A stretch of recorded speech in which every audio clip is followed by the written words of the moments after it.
Bienvenue à la nouvelle émission de la vieille garde, 26 minutes chrono. Donc 26 minutes chrono comme sur les terrains, c'est 26 minutes pour qu'on parle de toi, de ta carrière et de tout ce que tu as envie en fait. Donc je te présente. Donc je rentre à la 65e minute de jeu, c'est ça en fait. Pour faire la différence. Si c'était dans ta carrière, si c'était le sujet de ta carrière. Allez, vas-y. Non, donc voilà, Marc Zanotti, donc j'ai 45 ans. J'ai deux filles, Lina et Stella, qui ont 19 et 14 ans. Donc j'en parle parce que c'est mes deux belles petites filles, quoi. Et donc actuellement, je suis au Sporting Club de Toulon depuis 11 ans. J'ai fait diverses fonctions, comme adjoint, je me suis occupé des filles pendant 4-5 ans. Et cette année, je m'occupe des écoles de Pierre Puget, la section sportive, et du foot animation de U6 à U11. J'ai voulu avoir une année sans coaching, puisque pendant 10 ans, j'ai été sur différentes catégories, donc j'avais un petit peu besoin de souffler. Bon, c'est tombé sur cette année Covid, donc j'ai soufflé. Donc voilà un petit peu où j'en suis actuellement. Ok, donc pour en revenir au tout début, donc ton enfance toulonnaise avant de signer ta première licence qui je dirais sérieuse, je sais pas si c'est 11 ans, 12 ans ou c'est vraiment pris conscience que c'est ce que tu voulais faire. Avant ça, le football c'était quoi pour toi? Alors moi, en fait j'ai commencé par faire du tennis de 7 à 9 ans. Et bon, comme je me débrouillais dans la cour de récréation et par rapport à mon père qui avait fait du football, ça s'est venu naturellement et j'ai pris ma première licence au Racing, puisque mon père avait été entraîneur à l'époque en 75. Du coup, j'ai passé 6 ans au Racing, de 9 ans à 15 ans, avec Maurice Révélo comme président, dans ce fameux 4-2-4, où je jouais parmi les deux milieux de terrain. Donc une éducation footballistique dans un système bien précis, des belles années au Racing. Donc voilà, les choses elles sont venues naturellement. Après je me suis fait repérer par l'OGC Nice sur un match contre l'OGC Nice. Et en fait le recruteur, Monsieur Giordano, qui après est parti à l'AS Monaco, m'a vu sur 2 matchs et je suis parti à Nice comme ça. C'était à quel âge ça? Ça c'était à 15 ans. 15 ans. À 15 ans. Donc tu as pu profiter de ton adolescence à Toulon. Tout à fait. Donc moi j'habitais Sanary, donc dans un contexte familial équilibré, fils unique, donc du coup. Non mais c'est important justement, hein, pour après on y viendra plus tard, le contexte bien sûr, des jeunes. Bien sûr, parce que d'ailleurs mon recrutement se fait sur 2 matchs. Donc à l'époque, c'est vrai, on en parlait tout à l'heure avec David et Mej, aujourd'hui c'est de plus en plus tôt, alors qu'avant, 14-15 ans, on faisait un bon match, le recruteur il avait le nez fin. C'était souvent des gens d'un certain âge, d'une certaine expérience. Juste avant, j'avais failli aller à Cannes, par rapport à Monsieur Varro, qui était aussi une référence au niveau du recrutement. Et à Cannes aussi, parce que à l'époque c'était quand même l'usine, hein. Il y avait beaucoup de joueurs qui étaient formés sur Cannes. Là, c'était sur quelles années Là, c'était... moi, je suis parti à Nice en 90-91. Ouais, c'était les bonnes années de Cannes aussi. Voilà. Donc je suis parti là-bas au centre et j'ai fait qu'un an. J'ai fait qu'un an parce que je me suis... pourtant, c'était pas loin, mais j'ai mal vécu l'éloignement. Et du coup, je suis venu au Sporting Club de Toulon en junior première année pour jouer en 17 nationaux. J'allais au lycée à Beaussier, j'étais externe. Et l'année d'après, je suis rentré au centre de formation. Donc ça tombe bien puisqu'il va y avoir la réouverture du centre en septembre, enfin du centre, entre guillemets. Comment ça se passait la vie du centre Alors moi j'étais externe parce que du coup j'habitais Sanary, donc je faisais mes cours par correspondance au centre. Et donc ça se passait bien, il y avait des gens, surtout des environs de la région PACA. Il n'y avait pas beaucoup de gens de l'extérieur. Donc il y avait cette vraie identité toulonnaise avec des gens du cru. Hein, la preuve en est, hein, dans ton questionnaire, tu parles des faits marquants. Moi, il y en a un qui me saute aux yeux et qui est inscrit, c'est la Gambardella. Hein. On a fait une demi-finale de Gambardella. avec, voilà, hein, je vais les citer, les Sampieri, les Emzemi, Wilfried Nancy, Mathieu Rebois, Danieri, Broussillon, Cosani, Kaba, voilà quoi. Et ça, c'est que des Toulonnais, quoi. Et bon, on avait fait un beau parcours en demi-finale de Gambardella. Donc ça date de 94-95. Donc voilà. Et même à l'époque, malheureusement, on ne s'est pas assez appuyé sur ce vivier, puisque à l'époque, on était 4-5 à jouer en national, régulièrement. On est monté en D2. Et je pense que là, il aurait fallu s'appuyer. Après, bon, la politique sportive du club, ça a été de recruter des mecs avec un peu plus d'expérience, peut-être un peu trop. Mais voilà, je pense que sur ce côté-là, il y avait quand même... Et je ne parle pas de l'autre époque, des Brando, des Porato, des...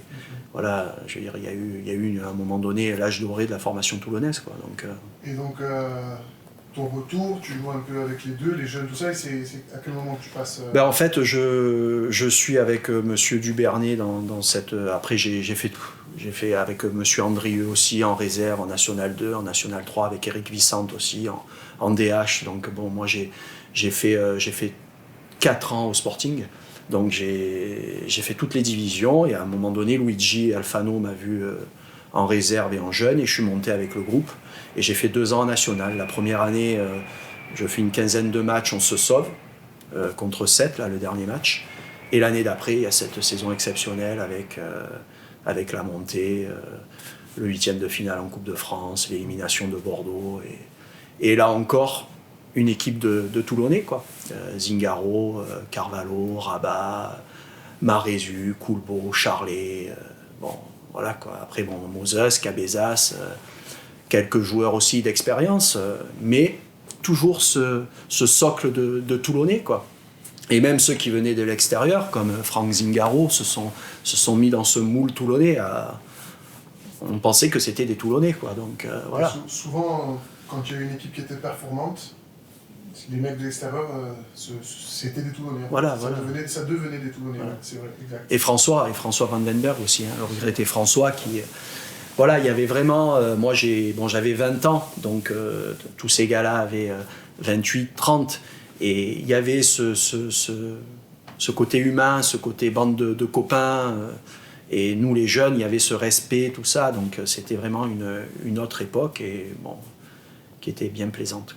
Okay. Donc par la suite, c'est les Girondins, c'est ça? Par la suite, en fait, Patrick Vernet, qui était un ancien joueur du Sporting, jouait un peu avec la réserve, et comme il était un petit peu agent aussi, il m'a pris un peu sous sa coupe. Et en fait, j'ai été par rapport à Roland Courbis.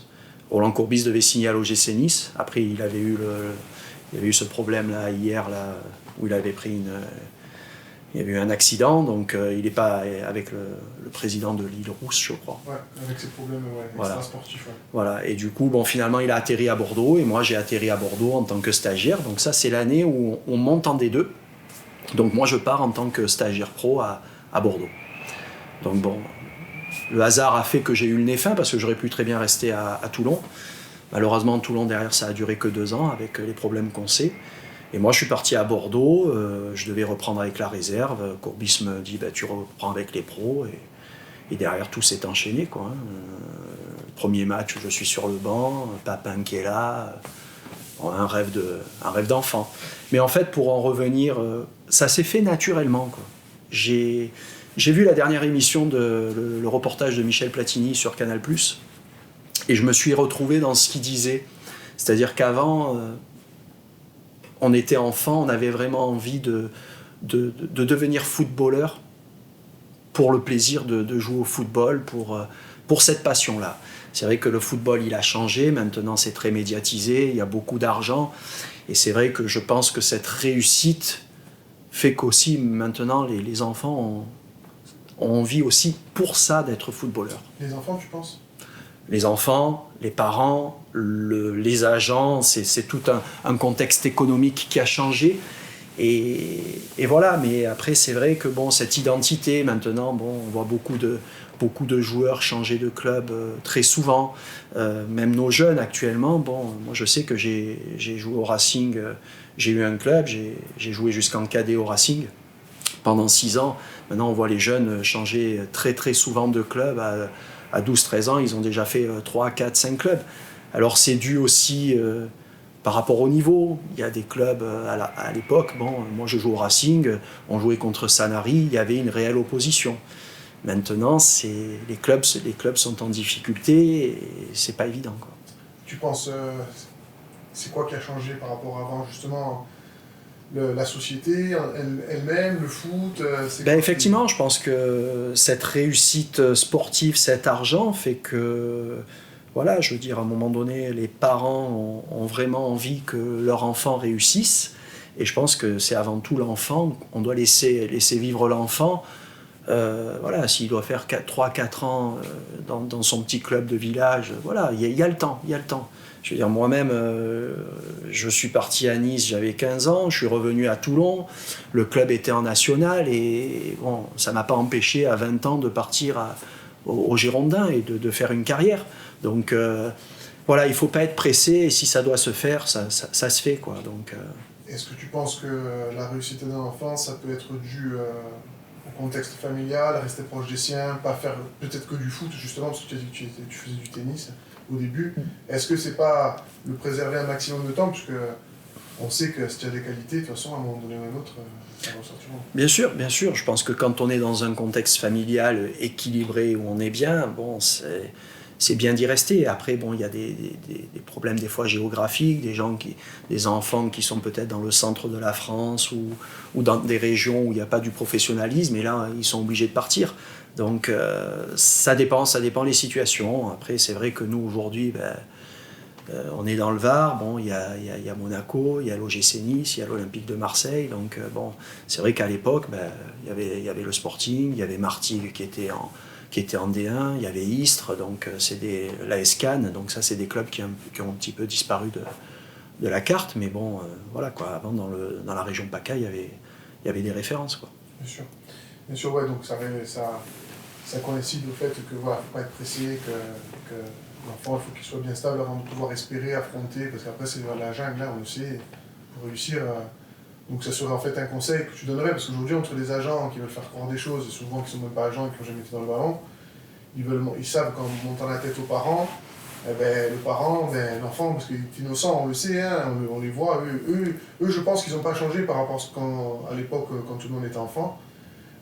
Mais c'est justement les alentours, les parents, les agents, ils font croire, ils les enlèvent pour au final, des fois, un an après, tout arrêter, parce que l'enfant, il est détruit psychologiquement. Après, alors effectivement, il y a tout ça, et il y a aussi, malheureusement, bon, maintenant les clubs pro peuvent faire signer des ANS à un âge à 12-13 ans. Qu'est-ce que tu en penses de ça, toi ? Après, c'est par rapport à maintenant, c'est la concurrence des clubs. C'est vrai que bon, moi, quand j'étais enfant, bon, Jean-Pierre Papin, il est parti au Milan AC après avoir été 3-4 fois meilleur buteur du championnat de France.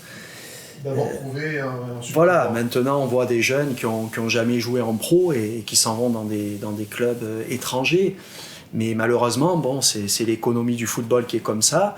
Mais voilà, quoi. Et à l'époque, bon, moi, quand je jouais dans le championnat de France, il y avait des très bonnes équipes. Le niveau technique, les très bons joueurs restaient longtemps en France. Maintenant, bon, dès qu'on est...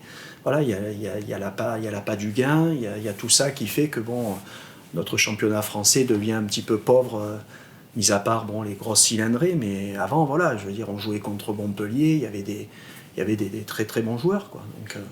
Donc ça résume en fait ta carrière, parce que tu commences avec tes passions, tennis, tu rentres dans le foot progressivement, tu reviens, tu as l'échec de Nice, tu reviens à Toulon, Bordeaux, référence, et puis tu enchaînes quand même des grands clubs derrière, quand même, français, je parle. Oui, bon après, j'ai un regret, c'est de ne pas avoir joué en Italie, parce que c'est par mes origines, j'aurais aimé jouer là-bas. Je pense que voilà, bon, je me souviens, j'étais avec Kaba, on était au Vert à Bordeaux, et Courbis et son adjoint Van Kerchaver nous ont fait descendre en nous disant, bon voilà, on va vous faire signer pro. Donc on était tous les deux, en plus deux Toulonnais, quoi, donc ça reste un moment inoubliable. Et voilà, c'était mon objectif. Après, bon, voilà, on apprend, peut-être qu'à un moment donné, j'ai manqué d'ambition parce que bon, j'ai 96. Voilà, c'était vraiment un plaisir. Et je reviens au reportage de Platini. C'est ce qu'il disait. J'ai pas fait les mêmes clubs que lui. J'ai fait Nancy-Saint-Étienne. Il m'a manqué le plus grand. Ouais, mais justement, donc Nancy, c'est après Bordeaux, c'est ça? Non, après Bordeaux, voilà, il y a Courbis qui est là pendant un an, donc avec qui je joue beaucoup. Il s'en va à l'Olympique de Marseille. Et là, il y a Guy Stéphane, avec qui ça se passait très bien. Malheureusement, j'ai eu une blessure. Et après, il a été limogé et Eli Bopp est arrivé. Du coup, avec Eli Bopp, c'était un peu plus un 11 type. Du coup, j'ai eu moins de temps de jeu et j'ai été prêté à Nancy 6 mois, où ça s'est pas très bien passé, où j'ai eu Bologna comme entraîneur. Donc voilà, après il faut faire preuve aussi de beaucoup de caractère, s'accrocher. Donc moi à l'époque ça a coincé avec cet entraîneur-là, j'ai ma part de responsabilité. Et après, comme ça se passait pas bien, j'ai été prêté de nouveau à Saint-Étienne. J'ai été prêté 2 fois dans la saison. Ça ne se fait plus actuellement. Si on est prêté une fois, on est obligé de finir la saison avec le club. Donc j'ai été prêté à Saint-Étienne qui était en D2. Et là, j'ai vécu 6 mois extraordinaires puisqu'on a fini champion. Et j'ai joué. Ça a été vraiment une très belle époque. D'ailleurs, actuellement, nous avons Robert Nouzaré là, qui avait eu quelques ennuis de santé. Et Patrick Guillot a créé un groupe WhatsApp avec tous les anciens de 98 à 2000. Donc il y a des échanges entre nous avec Patrick Revel, Nestor Subia. Voilà, donc ça aussi, c'est quelque chose du football d'avant, voilà, qui est quand même présent. C'est très marqué, quoi. Ouais, ça a changé. Les jeunes fuient le vestiaire. À l'époque, il fallait qu'on nous mette dehors pour sortir du vestiaire. C'est ça. Et ça, c'est vraiment changé. Geoffroy Guichard, on me rencontre. Moi, Bourg-en-Compte, je ne l'ai pas trop connu. C'était pas Mayol? Non. Mayol. Moi, Mayol avec l'épopée en Coupe de France avec 14-15 000. Je veux dire, j'ai des souvenirs avec Toulouse en Coupe de France. En plus, je marque sur corner direct. Derrière, il y a Montpellier, il y a Bordeaux. Voilà, il y a eu un match aussi contre Grenoble où il y a une alerte à la bombe et on fait un match fantastique. Donc voilà, ça c'est des moments forts. Donc même la Gambardella, on rencontre la Gambardella.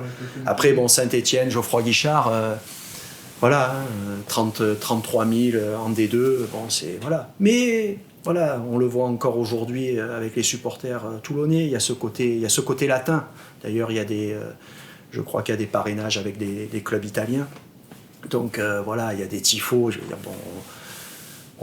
je vais dire encore des choses qu'on entend. Voilà, il n'y a pas beaucoup de clubs de National 2, voilà, qui véhiculent un tel enthousiasme au niveau des supporters. Donc voilà, je veux dire, c'est Bastia, c'est le Sporting, c'est voilà quoi.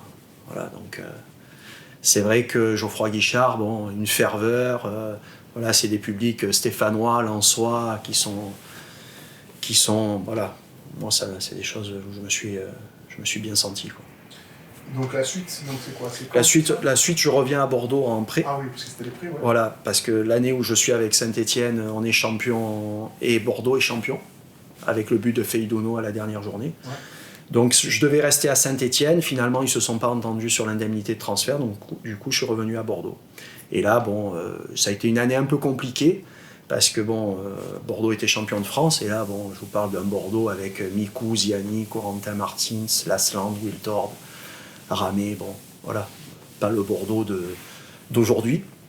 Donc pour moi c'était un peu compliqué, j'avais quoi, j'avais 24 ans, ouais, 23-24 ans. L'avantage c'est que j'ai pu participer à la Ligue des Champions, donc à l'époque il y avait 2 tours de poule, donc avec Moscou, Prague et un club hollandais. Et après on est passé sur la deuxième phase où il y avait Manchester United, Valence et la Fiorentina. Donc La Fiorentina, c'est ça? Voilà, la Fiorentina. Contre les Italiens, bien évidemment. Voilà, c'est ça. Donc moi, pied gauche. C'est ça. Donc en plus moi j'avais de la famille dans les tribunes. Donc c'était la Fiorentina de Torricelli, Battistuta, Rui Costa, Toldo, voilà quoi. Et je rentre à 10 minutes de la fin avec une passe décisive pour Laurent Batleuse et je marque. Donc on va dire, ces 10 minutes dans une saison, parce que j'avais fait peu de matchs, hein, j'étais souvent sur le banc, j'avais peu de temps de jeu. Mais voilà, quoi, bon, ça, 10 minutes, que je pense que j'ai des très bonnes stats en Ligue des Champions. 10 minutes, une passe D, un but, c'est pas mal. 10 minutes équivalent à des saisons. Voilà, Donc après, donc, ton prêt, c'est quoi? Donc c'est quand, c'est ça? Non, après, il me restait une année de contrat, et là, comme je jouais peu, j'ai demandé à partir, et je suis parti, j'ai signé 4 ans au Stade Malherbe de Caen, des deux. Donc Jérôme Roten partait à 3, donc comme on jouait le même poste, je suis parti à Caen. Et là, malheureusement, ça a été des 3 années un peu compliquées parce que je me suis blessé aux adducteurs. Et quand je reviens au mois de janvier, j'avais fait un bon début, mais la mayonnaise n'a pas pris au niveau du groupe parce qu'on jouait la montée. Hein. Le club avait quand même investi sur 4-5 joueurs expérimentés, quoi. On était des jeunes, mais on venait de D1. Il y avait Nicolas Setenzi. Il y avait pas mal de joueurs avec l'ambition de monter, et ça l'a pas fait. Et après, l'entraîneur Pascal Théo s'est fait limoger. Il y a Jean-Louis Gasset avec Guy David, un ancien Toulonnais, qui sont arrivés au club. Donc moi, des sudistes, ça l'a fait, mais malheureusement, j'ai eu les adducteurs, et au mois de janvier, j'ai repris contre Wascal, et j'ai eu une fracture du péroné avec arrachement des ligaments de la cheville. Donc ça a été un coup dur. Et derrière, il a fallu 1 an pour revenir. Donc ça a été des saisons un peu tronquées. J'ai ma fille qui est née à Caen. Donc voilà, et après ça a été 3 ans un peu en dents de scie. Ma dernière année, je suis parti. J'ai fait 1 an de chômage, et derrière j'ai fait 1 an au Nîmes Olympique en national. Donc là on parle de public. Là encore on retrouve un public qui se ressemble, avec une identité nîmoise, avec Olé Nicole comme entraîneur. Donc un parcours en Coupe de France en demi-finale où on élimine 4 clubs de Ligue 1, dont Nîmes qui fait partie souvent d'exploits en Coupe de France. Hein. On se souvient qu'ils ont été en finale en 96 avec Ramdan, tout ça, Omar Belbé.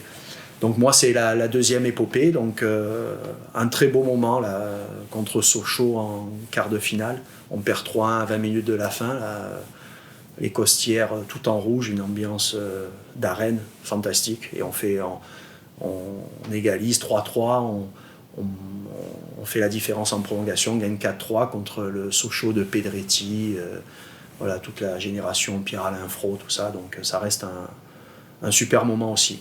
Voilà. Ok. Et donc, pour terminer, il nous reste à peu près 4 minutes. Est-ce que tu aurais des joueurs qui t'auraient marqué, des éducateurs, un entraîneur bien sûr, j'ai des éducateurs. J'ai un éducateur au Racing qui s'appelait Monsieur Estube. Ça, c'est mon premier éducateur. Après, bien sûr, il y a eu Monsieur Dubernay, Luigi Alfano. Donc ça fait partie de mon enfance de football. Après, bien sûr, Roland Courbis, hein, c'est lui qui me fait signer pro. Donc Robert Nouzaré. J'ai eu des entraîneurs qui, au niveau affect, qui étaient, voilà, ça l'a bien fait dans ces joueurs un peu qui avaient, ces entraîneurs qui avaient beaucoup de charisme, quoi. Okay. Un conseil à des jeunes ou à des parents qui veulent suivre ce voie un peu? Moi, je dis qu'il faut laisser faire les choses. Il faut, à un moment donné, écouter son enfant. Hein. Mon père, quand Nice est venu, il m'a dit « tu fais ce que tu veux ». Pourtant, j'étais fils unique. Hein. J'ai ce lien avec mon père qui est très, très, très fusionnel.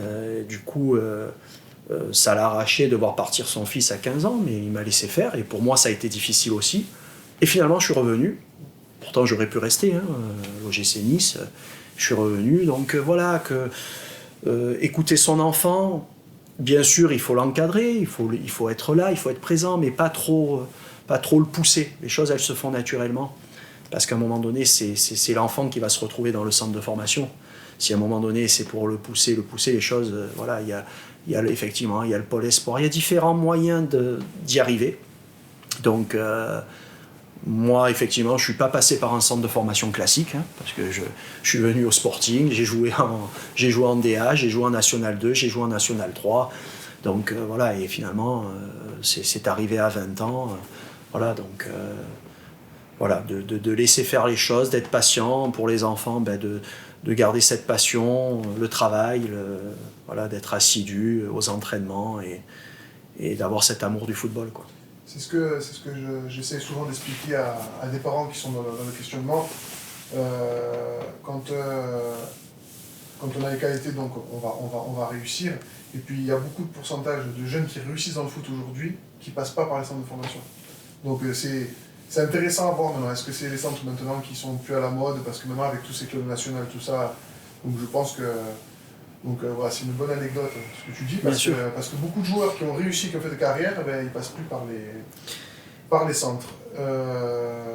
L'aspect psychologique aussi, parce que c'est pas forcément les meilleurs joueurs qui passent. Aussi, parce que psychologiquement, moi j'ai vu des joueurs avec une grosse force de caractère. Il y a des joueurs qui avaient peut-être moins de qualité et qui ont fait des plus belles carrières que ce que j'ai pu faire, parce que bon, j'ai eu des blessures, j'ai eu des moments difficiles. Donc voilà, l'aspect psychologique est très très important. C'est pour ça que si les parents, les agents sont derrière et explosent le cerveau de l'enfant très tôt, il n'y a pas... Voilà. Et un mot pour la fin, 30 secondes. Un mot pour la fin, moi aujourd'hui, je souhaite vraiment que le Sporting Club de Toulon retrouve le haut. Donc c'est vrai que l'actualité aujourd'hui fait que M. Tigana avec M. Bettoni et Damiano ont rejoint le club. Donc je pense que c'est une bonne chose, parce que c'est des gens qui ont prouvé quand même certaines choses par le passé, qui ont une renommée. Donc ça va amener de la compétence, du professionnalisme. Et voilà, parce que moi j'ai connu le Sporting Club de Toulon quand j'étais jeune. D'ailleurs, ma première saison que j'ai fait au Sporting, c'est la dernière année en 93. Et après, bon, même si on était en national, je suis en contact avec Kaba Diawara, tout ça. On a tous envie, tous les gens de mon âge qui ont connu le Sporting Club de Toulon ont envie de revoir ce club en haut de l'affiche. Voilà, on l'a vu quand on est monté en national. Malheureusement, derrière, ça ne l'a pas fait, mais voilà, quoi. Donc j'ai vraiment envie que... Très bien. Merci beaucoup, Marco. Merci à vous. Voilà.